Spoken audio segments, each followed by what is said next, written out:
Hello, everyone. Welcome to Coparenting Chaos. This is me, Joel. And Tamaya. Hello, hello, hello. Hope all is well. Hope you're having a good day. Today, we're going to talk about something it can be controversial, depending on who it hits, really. Sometimes old people say, "Is I hate dog that holler." That's what I'm not from the country, so ask my wife. She's from the country. No, I'm not. Yeah, that's close enough. She's from the south. Anyway, so we're talking about pretty much when you're withholding the child from the other parent, you're using the child as leverage against the other parent. But sometimes I guess, for some reason or the other, the couple, the relationship doesn't work out. But sometimes the parent tends to one parent or the other, or it could be both. They, they actually try to use the child as leverage against the other parent to even cause hurt with the other parent.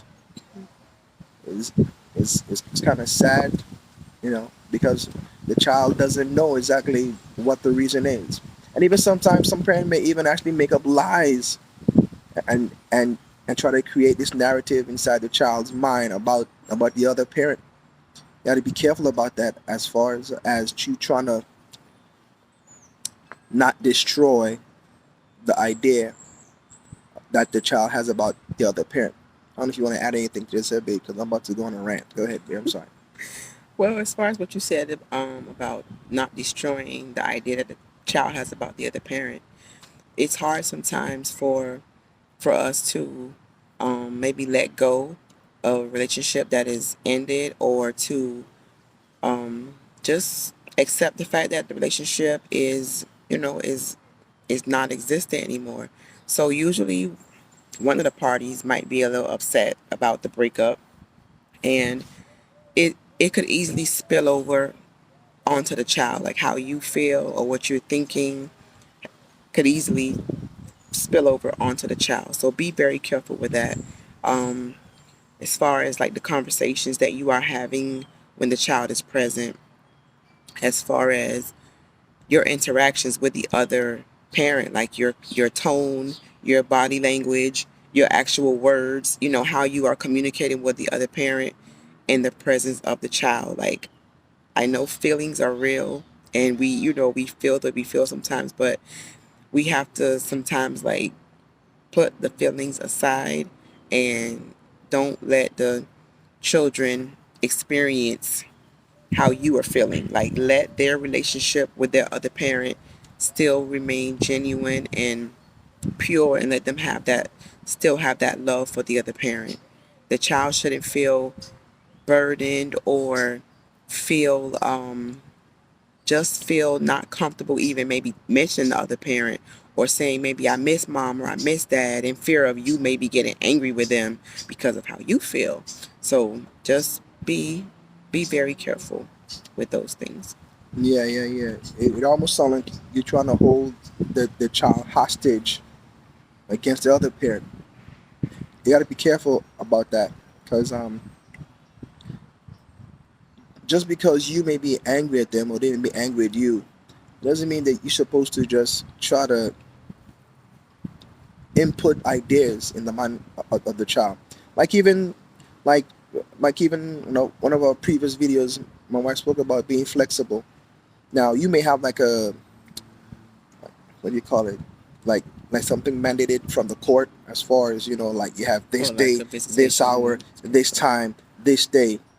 But like let's say that the parents say, hey man, I was in the neighborhood and I just want to stop by, and if it's okay, like, can I go take him to get some ice cream and then come back? It's almost like, why would you say no? This is not your time, this is my time. Like, Don't be petty. like like what's the big deal if you want to stop and get some ice cream? Go get some ice cream. I guess I'm just using just a simple example, but you shouldn't, as much as you can, if it's within your means, and if the two parents and if the people who are involved are level-headed thinking people. Hmm. I understand that some things you may need the court for, but if you have two mature people, as much as you can, something you shouldn't need the court to actually, like, govern you, and and govern the other person. It's almost like, what does Uncle Sam have to come in and govern you? You know, you should be able to like govern yourself to a certain extent. Now I understand that's only for some people. For some people, they have children with people who are out of control. But I'm not talking to you. But if you are with someone that and you pretty much know that they're responsible with their child, you know, sometimes like my wife said in the previous video, just have to be flexible. Be flexible and understand that you have a small window to actually bond with children. It's only like the first what 4 or 5 years where certain bonds with children are actually made with the parent. So you gotta be very careful. Be very, very careful about about putting a wedge between the child and the other parent. Because sometimes we could do it knowingly and even unknowingly. And if you're doing it knowingly, bad. Bad, bad, bad, bad, bad. Joel said you're bad. I understand you angry, upset. You may be even jealous, or you may not be jealous. You may just be petty, petty, petty, petty. Just try not to. Yeah. It's part of growing up. You want to add something, babe? Yeah, but because that stuff comes back to bite you. Like you might be doing it out of the way you feel right now, but children don't stay small forever. And they will remember certain things you said, certain things you did. When they get older, it might, it may still affect them, and they will be able older and be able to process and say, you know, mom or dad did this, or they kept me away from the other parent, and that you don't want that child to end up resenting you or being upset with you because now they are old enough to understand that you were keeping them away from the other parent. That is something that you don't want, so be very, very careful with that. Yes, yes. Anyway, we're about to log off, and excuse the wind. We're out here in the backyard recording. We're down here in sunny Florida. For those of you who are in the cold, once again, this is the way it is.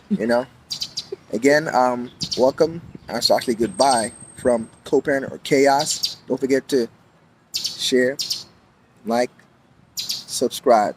And leave So, us a comment. comment. Please, please, please leave a comment. Good, bad, indifferent. Or let us know what else you would like us to talk about. Yes, yes, yes. Coming soon, we'll have a link for a website, some things that we may have some products offering for you guys. And, just let us know if you're interested or not. Anyway, everyone have a good day. Don't forget, Co-Parent or Chaos, you decide. Say bye, dear. Bye bye. See you next time. See you next time. Be blessed.